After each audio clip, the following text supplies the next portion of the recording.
Shalom, salam sejahtera di dalam nama Tuhan Yesus. Sudah cukup lama saya tidak membuat video seputar apologetika dan pengajaran kitab suci. Ya, karena saya melihat bahwa tidak ada satu perkembangan yang berarti dari argumentasi para polemikus itu. Yang mereka serang biasanya soal otentisitas kitab suci, Alkitab sudah dipalsukan, diubah, direvisi. Tidak ada sesuatu yang baru sama sekali. Karena itu sebenarnya saya tidak terlalu tertarik menanggapi tuduhan-tuduhan semacam itu. Dan kemudian mereka hanya menuduh orang Kristen menuhankan manusia. Kenapa seorang nabi dijadikan Tuhan? Tuhan kok mati? Tuhan kok lapar? Tuhan kok haus? Tidak ada sesuatu yang berarti sama sekali. Tidak ada sesuatu yang baru. Mereka menuduh orang Kristen Tuhannya tiga, bukan satu, bukan tauhid ya. Padahal sudah banyak dijelaskan tentang keesaan Allah dan siapakah Yesus Kristus. Nah, namun saya berpikir perlu juga diberikan pengajaran yang benar kepada orang-orang Kristen sehingga mereka tidak gampang disesatkan oleh rupa-rupa angin pengajaran ini. Karena kebodohan mereka, karena ketidaktahuan kita sebagai orang Kristen, sehingga ketika anak-anak kita, bahkan mungkin kita sendiri menonton video-video itu dan kita mulai berpikir, kita mulai meragukan tentang kekristenan kita. Misalnya ya, malam hari ini saya ingin bicara tentang pribadi Yesus Kristus. Siapakah Yesus? Ketuhanan Yesus. Kenapa seorang nabi itu diyakini sebagai Tuhan? Biasanya mereka seperti itu, menuduhkan hal-hal itu kepada orang Kristen. Mereka langsung menghakimi orang Kristen menuhankan manusia tanpa mereka belajar dan mereka menyelami apa dasar dari keyakinan orang Kristen tersebut. Nah, tentu sebagai orang Kristen dasar keyakinan kita adalah kitab suci. Kitab suci baik perjanjian lama, perjanjian baru itu menyatakan dengan jelas siapakah Yesus Kristus. Dan ini satu pengajaran dasar yang harus diketahui oleh setiap orang Kristen. Kalau Anda mengaku Kristen tetapi Anda tidak memahami hal ini, maka kekristenan Anda itu dipertanyakan. Ya kan? Mengaku Kristen nih, tetapi tidak tahu siapa Yesus. Kenapa Yesus disebut Tuhan? Kenapa orang Kristen percaya kepada Yesus? Ya tentu kekristenan Anda dipertanyakan. Dan kekristenan Anda sedang dibangun di atas dasar yang rapuh, yang mudah diombang-ambingkan oleh rupa-rupa angin pengajaran. Nah, karena itu kita harus tahu siapakah Yesus Kristus, sehingga kita tidak termakan dengan tuduhan-tuduhan, fitnah-fitnah orang di luar iman Kristen. Yesus Kristus berdasarkan kitab suci, ia adalah sang firman yang menjadi manusia. Nah, ini kebenaran yang harus kita pahami dulu. Kalau kita baca di dalam Injil Yohanes pasal yang pertama, saya akan bacakan untuk saudara. Injil Yohanes pasal yang pertama, ayat yang pertama. Di sana dikatakan pada mulanya adalah firman. Firman itu bersama-sama dengan Allah dan firman itu adalah Allah. Pada mulanya, NRK di dalam bahasa Yunani. NRK itu menunjuk pada masa kekekalan. Sebelum adanya ruang dan waktu, firman itu sudah ada. Fil bada'i kanal kalimah. Sudah ada sejak semula kalimat itu, sang firman itu. Kemudian dikatakan di sana, dan firman itu bersama-sama dengan Allah. Kai holokos en prostonteon. Firman itu ada bersama dengan Allah. Kai theos en hologos. Dan firman itu adalah Allah itu sendiri. Wa kanal kalimatullah. Nah, jelas dikatakan di sini bahwa sejak semula, sebelum adanya ruang dan waktu, sang firman itu sudah ada. Ia tidak diciptakan, ia ada bersama dengan Allah. Bahkan justru dikatakan ayat yang ketiga, segala sesuatu dijadikan oleh Dia. Jadi apa yang kelihatan, apa yang tidak kelihatan, itu ada penciptanya. Bukan terjadi dengan sendirinya, tetapi ada Allah yang menciptakan melalui firman-Nya. Segala sesuatu dijadikan oleh Dia. Dalam ayat yang ketiga dikatakan, dan tanpa Dia tidak ada satupun yang telah jadi dari segala yang dijadikan. Nah, sampai di sini dulu kita pahami hakikat sang firman itu. Dikatakan ia adalah Allah karena firman itu berdiam dan satu di dalam zat atau diri pribadi Allah itu sendiri. Ini bicara tentang ketauhidan, bicara tentang keesaan Allah.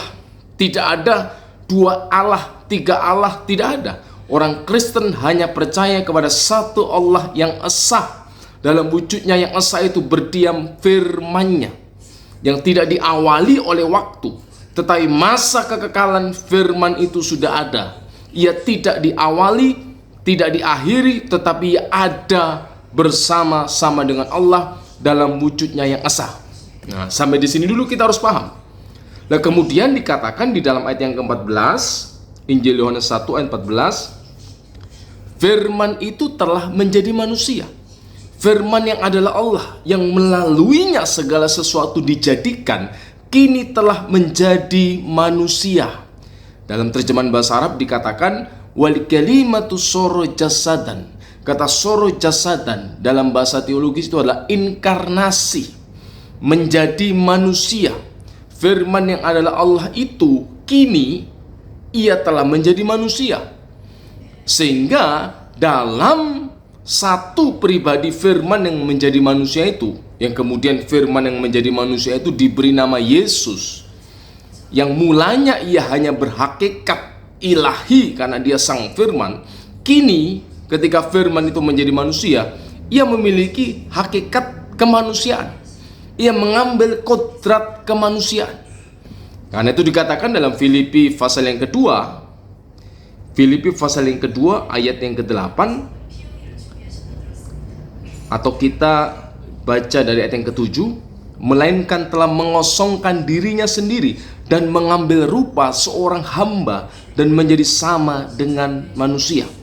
Kalau kita baca sebelumnya dikatakan ia yang dalam rupa Allah, morfeteo, suratullah, dalam rupa Allah, dalam hakikat Allah, tetapi kemudian akhoda jasadan, telah mengambil kodrat kemanusiaan, yang mulanya hanya berhakikat Allah karena ia sang firman, berhakikat ilahi, tetapi karena firman itu menjadi manusia, kemudian firman itu menambahkan dalam dirinya hakikat kemanusiaan dalam satu pribadi Yesus Kristus.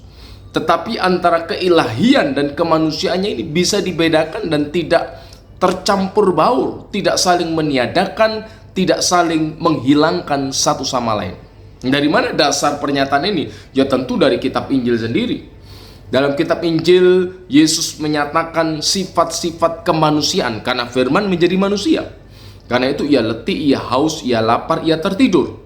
Itu menunjukkan memang benar firman jadi manusia. Jadi seringkali para polemikus itu karena mereka tidak mengerti, mereka berpikir, oh ini bukti Yesus bukan Tuhan. Dalam teks-teks Injil yang bicara tentang kemanusiaan Yesus, Tuhan kok lapar, Tuhan kok haus. Padahal narasi-narasi yang bicara tentang kemanusiaan Yesus dalam kitab Injil itu justru hendak menegaskan bahwa firman yang adalah Allah itu telah benar-benar menjadi manusia. Nah karena itu ia lapar, ia haus, ia letih, ia tertidur. Sifat-sifat kemanusiaan dimiliki oleh sang firman yang telah jadi manusia itu hanya satu yang membedakan. Ia tidak berbuat dosa. Karena ia kudus, sang firman, pencipta segala sesuatu, yang melaluinya segala sesuatu dijadikan. Nah, sehingga sifat ilahi, sifat kemanusiaan ini menyatu dalam satu pribadi Yesus, tidak saling meniadakan, tidak saling menghilangkan, tidak saling mendominasi, tetapi berada pada posisinya masing-masing dalam satu pribadi Yesus Kristus. Karena itu di saat yang sama, Yesus yang letih, yang haus, yang tertidur itu, ia berkata, Prin Abraham genestai ego emi. Sebelum Abraham jadi, aku ada. Yesus yang sama, yang makan, yang minum itu, ia juga berkata, aku menyertai engkau sampai kesudahan alam. Nah, dalam teologi Kristen ini disebut dengan duinatur Yesus Kristus. Artinya dalam satu pribadi Yesus, ia memiliki dua natur, dua kodrat, dua tobiah. Nah, kalau hal yang mendasar ini tidak dipahami oleh orang Kristen, maka Anda akan dibingungkan dengan tuduhan-tuduhan orang di luar iman Kristen. Mereka berkata, katanya Tuhan kok makan, Tuhan kok mati. Nah, padahal yang bicara tentang apa yang bisa dialami oleh sifat kemanusiaan itu menunjuk natur atau kodrat kemanusiaannya. Dan itu bukan sesuatu yang mengherankan, sesuatu yang tidak perlu ditutup-tutupi. Para rasul tidak pernah menghilangkan sifat kemanusiaan Yesus. menuliskan apa adanya, karena memang hendak menegaskan firman yang adalah Allah itu menjadi manusia untuk menebus kita, untuk menyelamatkan kita, untuk menjadi tebusan bagi manusia yang telah mati akibat dosa. Dan tuntutan hukuman dosa itu adalah kematian. Itu bicara penebusan. Nanti lain waktu saya akan bicara panjang lebar soal ini. Tetapi malam ini saya ingin bicara soal duinatur atau dua kodrat Yesus Kristus yang harus dipahami, sehingga kita tidak salah paham, tidak bingung ketika ada banyak tuduhan di luar iman Kristen. Ayat-ayat yang bicara tentang kemanusiaan Yesus itu tidak bisa dijadikan bukti bahwa Yesus bukan Allah. Sebab memang itu hendak menunjukkan sang firman itu telah benar menjadi manusia. Nah, karena itu ini harus dipahami dengan baik. Sehingga kita tidak heran ketika kita membaca dalam kitab Injil, 2-3 orang berkumpul dalam namaku, aku ada di tengah-tengahmu. Nah, tentu ini bukan sifat manusia biasa. Tidak ada seorang manusia yang bisa menyatakan sifat kemahahadiran. Yesus berkuasa mengampuni dosa. Nabi mana? Dosa itu adalah pelanggaran terhadap Allah. Tetapi Yesus berkata, hai anakku, dosamu sudah diampuni. Dan banyak hal lagi. Ia katakan, aku datang dari atas. Nah, siapa yang datang dari atas? Manusia itu berasal dari bawah. Nah, tentu pernyataan-pernyataan Yesus ini direnungkan dengan akal sehat. Mula-mula para rasul merenungkan, berpikir. Mereka mula-mula hanya melihat mengenal Yesus seorang rabi, seorang guru, seorang pengajar hukum Taurat. Tetapi kemudian mereka mulai menyadari bahwa Yesus guru mereka itu bukan hanya sekedar seorang rabi yang mengajarkan hukum Taurat, tetapi ia Mesias, anak Allah yang hidup, sang firman yang menjadi manusia, yang dinubuatkan dalam kitab nabi-nabi bahwa ia adalah Allah sendiri yang hadir di tengah-tengah mereka untuk menjadi juru selamat dan penebus bagi manusia. Nah, ini yang harus dipahami oleh orang Kristen. Sehingga kalau ada orang di luar iman Kristen berkata, oh Yesus katanya Allah kok begini, itu karena mereka tidak paham. Karena mereka tidak tahu tentang kristologi, tidak tahu dengan utuh ajaran iman Kristen tentang pribadi Yesus. Ya, tentu kita harus menjawab, menjelaskan sewajarnya sesuai dengan apa yang kita yakini. Nah, persoalan mereka percaya atau tidak itu urusan mereka. Inilah keunikan pewahyuan dalam iman Kristen, bahwa firman Allah, sang firman logos itu, kalimatullah itu telah menjadi manusia. Kita tidak harus menuruti kemauan pemahaman asumsi teologis agama lain. Nah, justru kalau mereka ingin menyamakan dengan Kristen, ya kita harus bicara, adakah benang merah, adakah kesinambungan iman? Kekristenan jelas ada kesinambungan iman dengan perjanjian lama. Jadi tidak hanya mengklaim ini meneruskan perjanjian lama, ini meneruskan kitab Injil, tetapi dasar teologisnya harus jelas. Dalam kekristenan dasar teologisnya jelas tentang penebusan dosa, tentang Mesias ilahi, itu sudah dinyatakan di dalam kitab-kitab perjanjian lama. Dan di dalam kitab perjanjian baru ada banyak kutipan yang berasal dari tanah atau perjanjian lama tentang hal itu. Jadi sekali lagi harus diketahui, dalam satu pribadi Yesus Kristus itu terdapat dua kodrat. Kodrat ilahi menunjuk keberadaannya sebagai sang firman pencipta segala sesuatu, dan kodrat kemanusiaannya menunjuk setelah sang firman itu menjadi manusia, ia mengambil kodrat kemanusiaan itu dalam satu pribadi Yesus Kristus, di mana dua kodrat ini ada bersama, tidak saling meniadakan, menghilangkan, dan tercampur baur, tetapi ada dalam keberadaannya masing-masing. Dalam bahasa teologis disebut kesatuan hipostatik. Jadi kesatuan sifat-sifat kodrat ilahinya dan kemanusiaannya. Nah, ini harus dipahami hal yang mendasar ini, supaya kita tidak diombang-ambingkan oleh rupa-rupa angin pengajaran. Jadi sementara hal ini yang ingin saya sampaikan, dan Anda bisa belajar lebih dalam lagi tentang iman Kristen, sehingga Anda tidak menjadi tersesat dan kemudian Anda meninggalkan Yesus Kristus. Nah, kiranya apa yang saya sampaikan ini memberikan pencerahan dan menjadi berkat bagi kita semua. Amin. Tuhan Yesus memberkati.